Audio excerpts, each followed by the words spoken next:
안녕하세요. 영농가 날씨의 한경입니다. 오늘 아침 대관령의 기온이 영하 20.1도까지 떨어지는 등 반짝 강추위가 찾아왔습니다. 하지만 낮부터는 서풍이 유입되면서 추위가 빠르게 누그러들었는데요. 내일부터 당분간은 평년과 비슷하거나 조금 더 높은 기온을 보이면서 큰 추위는 없을 전망입니다. 또 내일도 대기 확산이 원활해서 공기질은 무난하겠고요. 하늘에는 가끔 구름만 많이 지날 것으로 예상이 됩니다. 지금 전국적으로 건조특보가 계속되고 있습니다. 대기가 상당히 메말라 있고 실효 습도는 40% 이하로 뚝 떨어져 있습니다. 내일까지는 바람이 다소 강하게 불 것으로 보여서 정말 작은 불씨도 큰 불로 이어질 수 있으니까요. 계속해서 불조심에 신경을 쓰셔야겠습니다. 구름 모습 보시겠습니다. 오늘 찬바람이 불면서 미세먼지 걱정은 거의 없었습니다. 공기도 깨끗했는데요. 지금은 전반적으로 구름이 많이 지나고 있지만 대부분 비를 갖지 않는 높은 구름으로 분석이 되고 있습니다. 내일 우리나라는 중국에서 남동 지나는 이 고기압의 가장자리에 들겠습니다. 따라서 전반적으로는 구름이 많이 지나는 날씨가 예상이 되고요. 비 소식은 없는 상태입니다. 따라서 곳곳에 내려진 건조 경보와 주의보는 내일도 계속될 전망입니다. 오늘 아침 서울의 기온은 영하 9.4도였습니다. 내일 아침은 영하 6도로 오늘보다는 3, 4도 정도 기온이 오르면서 추위가 한결 덜하겠고요. 북한도 오늘보다는 기온이 크게 오르겠습니다. 강계는 영하 15도, 평양은 아침 기온이 영하 11도로 출발하겠습니다. 한낮의 기온은 서울이 4도, 부산이 8도 등 전국이 영상 5도 안팎을 보이겠고요. 북한 역시 평양이 영상 1도, 함흥 지역도 5도로 큰 추위는 없을 전망입니다. 자세한 해상 날씨 살펴보시겠습니다. 동해상에 내려졌던 풍랑주의보는 조금 전 해제가 됐습니다. 하지만 내일 다시 동해상을 중심으로 바람이 강해지고 물결도 점차 높아질 것으로 전망됩니다. 날씨 정보였습니다.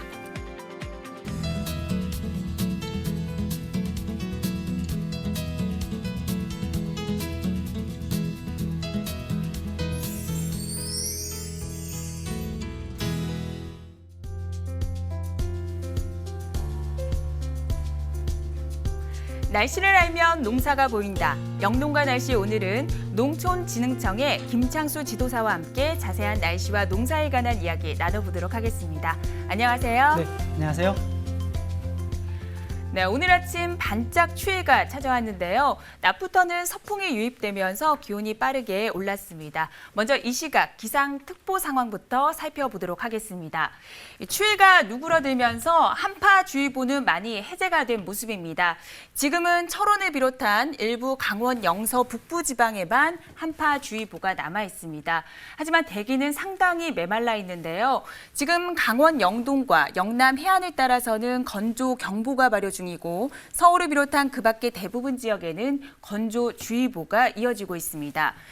대기가 상당히 메말라 있는 데다가 내일까지는 바람이 강하게 불겠습니다. 화재 위험이 상당히 높으니까요. 계속해서 불조심해 주셔야겠습니다.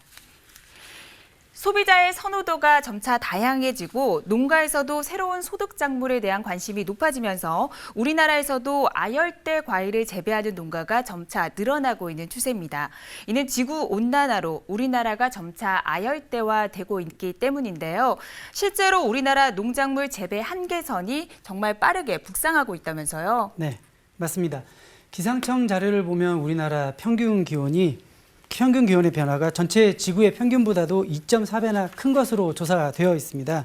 이로 인해서 기존의 작물 재배지가 북상을 하고 있는데요. 우선 중남부 지역에서 주로 재배되던 복숭아와 배, 포도 등의 재배지가 북상하고 있는데요. 청도군을 비롯해 경북에서 주로 재배되던 복숭아와 포도는 경기 파주와 강원 영월까지 올라갔습니다. 온대과일인 사과도 기온 상승의 영향으로 재배 지역과 면적의 변화가 있습니다. 경북은 재배 면적이 절반으로 줄어든 반면에 강원도는 10년 전과 비교해 4배가량 늘었고 현재 사과는 경기도 포천까지 재배지가 북상한 상황입니다. 제주도에서 대부분 생산하던 한라봉도 전북 김제 이상으로 올라갔고요. 고성과 보성처럼 주로 남부 지역에서 재배되던 멜론과 녹차는 강원도 양구와 고성까지 북상한 상황입니다. 네, 지금도 사과 재배 면적이 점차 줄어들고 있는 추세입니다. 2050년이 되면요, 사과 재배 가능 면적이 13%로 줄어들면서 한국산 사과가 사라질 거라는 전망도 나와 있는데요. 아열대 기후의 특징이라고 한다면 월 평균 기온이 10도 이상인 달이 8개월 이상이 될 때 아열대 기후에 속한다고 할 수 있습니다. 작년에 온난화 대응 농업연구소가 발표한 자료를 봐도 아열대 기후화가 아주 빠르게 진행이 되고 있는 상황입니다. 지금 제 뒤로 보이는 그림은요, 아열대 기후대를 예측한 지도입니다. 왼쪽에 보이는 것이 2020년도를 예측했는데 일부 제주와 남해안에 해당되던 아열대 기후가 2080년도로 가보면 거의 중부지방까지 확대된 것을 확인할 수가 있습니다. 이쯤 되면 우리나라 대부분 지역이 아열대 지역에 속하면서 경지 면적의 62.3%에서 아열대 작물을 재배해야 되는 상황이 찾아올지도 모른다는 전망입니다. 기상청 자료를 살펴보면요. 1990년대의 전국 평균 기온은 12.5도였습니다. 2000년대에는 12.8도였고요. 2015년도에는 전국 평균 기온이 13.1도까지 상승을 했습니다. 이런 기후변화 때문에 재배 환경이 바뀌게 되면서 농가에서는 아열대 작물 재배에 대한 관심이 아주 높아지고 있는 상황인데요. 농진청에서도 이에 대비한 여러 가지 일들을 하고 계시잖아요. 그렇습니다. 농촌진흥청도 지난 2008년도부터 아열대 작물들을 연구하기를 시작해서요. 현재 총 50여 종의 아열대 작물을 도입해 연구하고 있습니다. 이 중에서 현재 우리나라 환경에 맞는 20여 종을 지난해 선정을 했고요. 패션플루트와 망고, 여주와 같은 작물 등 총 13작목의 재배 기술을 개발을 해서 현장에 보급하고 있습니다. 그렇군요. 아열대 과일 중에 애플망고를 상당히 좋아하기도 하는데요. 현재 우리나라의 아열대 과일 재배 규모는 어느 정도입니까? 예, 아열대 작물의 재배 면적은 해마다 늘고 있는데요. 2015년도에 362헥타였던 것이 2017년도에는 428헥타까지 18.2헥타 늘어나고 최근 들어서는 급격히 증가하는 추세입니다. 그중에서 아열대 과일의 총 재배 면적은 102.4헥타 정도입니다. 패션플루트와 망고의 총 재배 면적이 76.9헥타로 높은 비중을 차지하고 있고요. 이어서 구아바와 용과, 파파야, 아보카도, 바나나 순으로 재배하고 있습니다. 특히 패션플루트는 저온에 강해 내륙에서도 무가온으로 재배가 가능한 장점이 있고요. 망고 중에서 최근 재배가 늘고 있는 애플망고 역시 저온에 강한 아열대성 조색 망고가 선호되고 있습니다. 네, 그럼 여기서 우리나라에서 아열대 과일을 재배하고 있는 주요 지역들의 내일 날씨를 확인하고 이야기 나눠보도록 하겠습니다.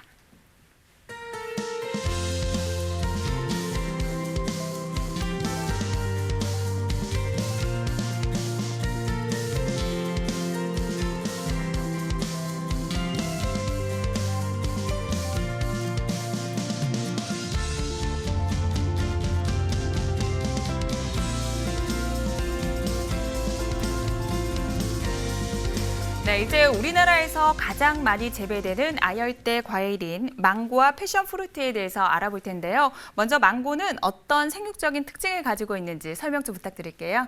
네, 망고는 크게 인도계인 아열대성 망고하고 동남아시아 계통인 열대성 망고로 구분이 되는데요. 인도계 망고는 저온에 강하고 재배가 쉬워서 우리나라에서도 많이 재배가 되고 있습니다. 대표적인 품종은 우리나라에서 흔히 얘기하고 있는 애플망고인데요. 어윈이라는 망고 품종의 상품명이 일반화된 것입니다. 어윈의 생육 저온은 24에서 27도 정도고요. 10도씨 이하에서는 신초와 화방의 생장이 정지되기 때문에 온도 관리에 유의해야 합니다. 영하로 떨어지면 성목은 짧은 기간에는 견딜 수 있지만 어린 나무는 곧바로 고사하게 되어서 주의가 필요합니다. 개화기와 육화기에는 5도 이하의 짧게 노출이 되어도 심각한 피해를 입을 수 있는 거고요. 토양은 pH 5.5 정도가 적당합니다. 7.5 이상의 알칼리성 토양이 되면 과실, 착색, 불량이 발생하기 쉬우니 주의가 필요합니다. 그리고 우리나라 망고 재배지를 보면요. 전체 32.5헥타 중에서 제주가 27.9헥타로 전체 재배 면적의 85.8%를 차지하고 있습니다. 이 외에도 경남이 1.9헥타, 전남이 1.3헥타를 차지하고 있고 이어서 충북과 경기, 전북에서도 아직은 적은 면적이지만 망고를 재배하고 있습니다.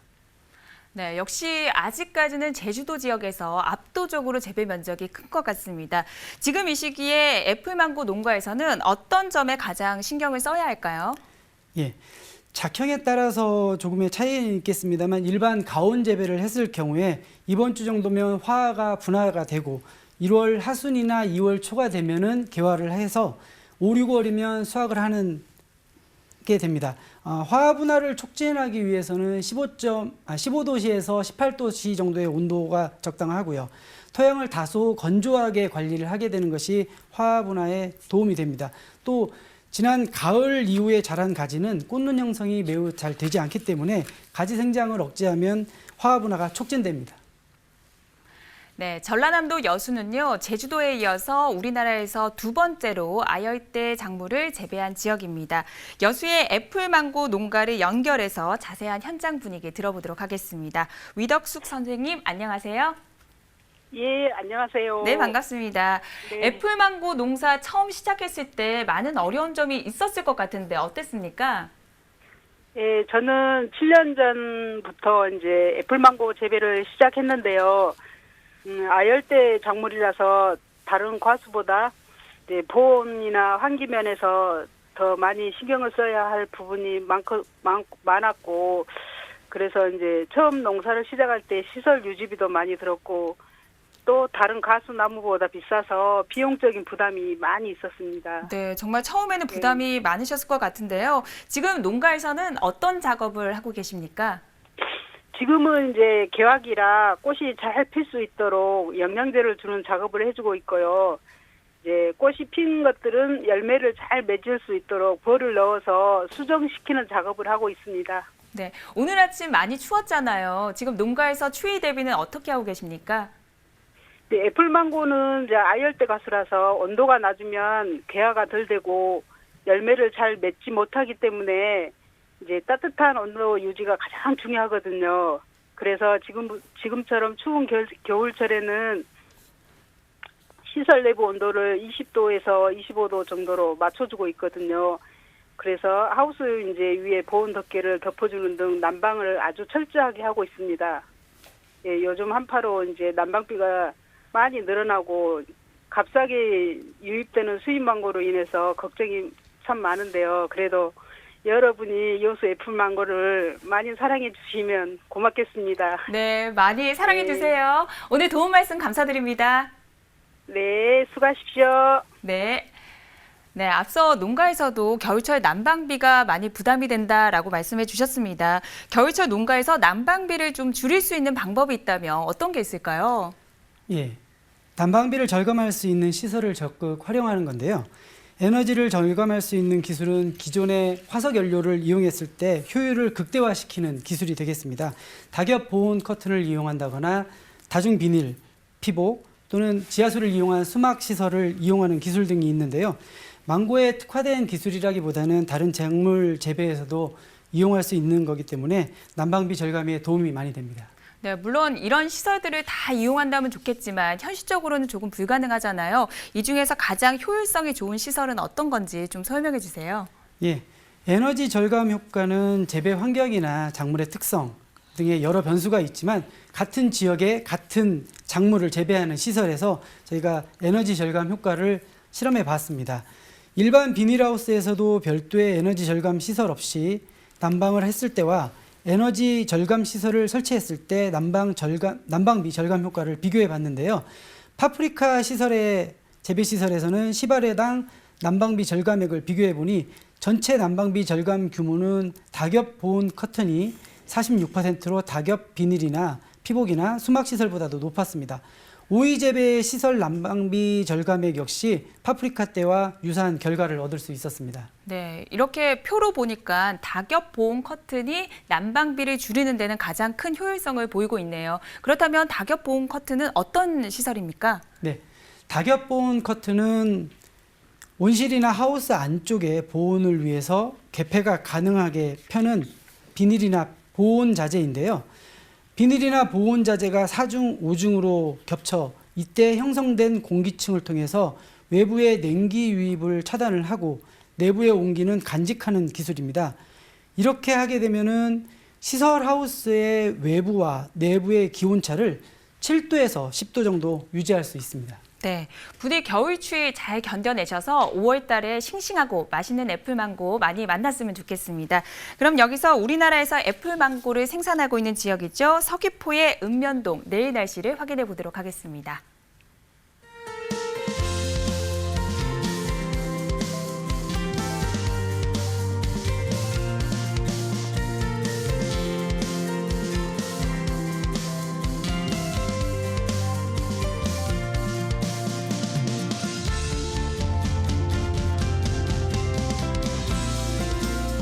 네, 이번에는 우리나라에서 가장 많이 재배되고 있는 아열대 과일, 패션 프루트에 대해서 알아보도록 하겠습니다.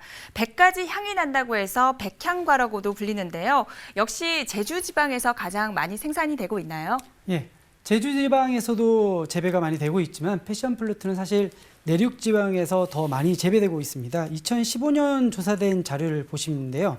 패션 플루트의 약 60% 이상이 경북에서 재배되고 있고 이어서 전남과 전북, 충북과 제주에서 재배가 되고 있는 걸 보실 수 있습니다. 그러나 다른 작목과는 좀 달리 무가온 노지 재배가 가능하기 때문에 주요 생산 지역은 매년 큰 차이를 보이고 있습니다. 일반적으로 재배되는 것이 자색종인데요. 자색종의 경우는 특히 내한성이 강해 영하 2도씨 이하가 되어야 동해 피해가 나타나기 때문에 노지에서도 많이 재배가 되고 있습니다. 실제로 2015년도 경북 지역에서 패션 플루트 생산량이 4.5톤인데요. 그중에서 노지 생산량이 1.5톤 이상을 차지하기도 했습니다. 겨울철 하우스 온도 관리는 0도씨 이상에서의 생장에 큰 차이가 없습니다. 다만 생장이 본격화되는 3월 이후에는 10도씨 정도로 관리하는 것이 유리합니다. 네, 동해 피해 온도가 영하 2도라고 하니까 아열대 과일치고는 상당히 추위에 강한 편인 것 같은데요. 아까 노지에서도 재배가 가능하다고 하셨잖아요. 노지 재배와 하우스 재배에 어떤 차이가 있는지 설명 좀 부탁드릴게요. 네, 무가온으로 관리했을 경우는 8월 2일에 수확이 가능합니다. 하지만 겨울철 하우스 온도를 10도씨 이상으로 관리를 했을 경우에는 6월 17일에도 수확이 가능한데요. 착과수의 차이는 더욱 큽니다.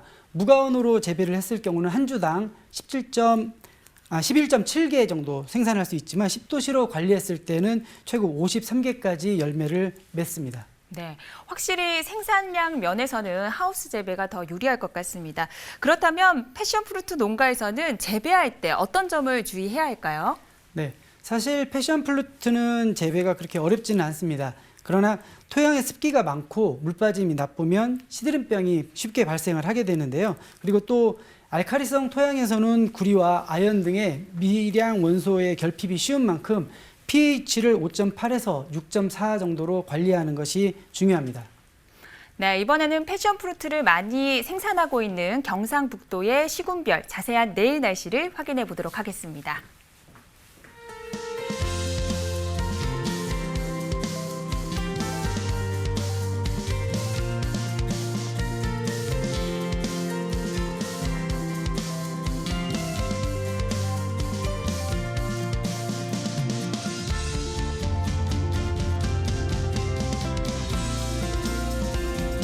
농사 이야기를 나누다 보니까 어느새 마칠 시간입니다. 오늘 도움 말씀 주신 김창수 지도사님 감사드립니다. 네, 수고하셨습니다. 내일부터는 평년과 비슷하거나 조금 더 높은 기온을 보이면서 온화한 날씨가 이어지겠습니다. 기온 변화가 심한 만큼 건강관리 잘 하셔야겠고요. 저희는 내일 저녁 8시 30분에 다시 찾아뵙겠습니다. 고맙습니다.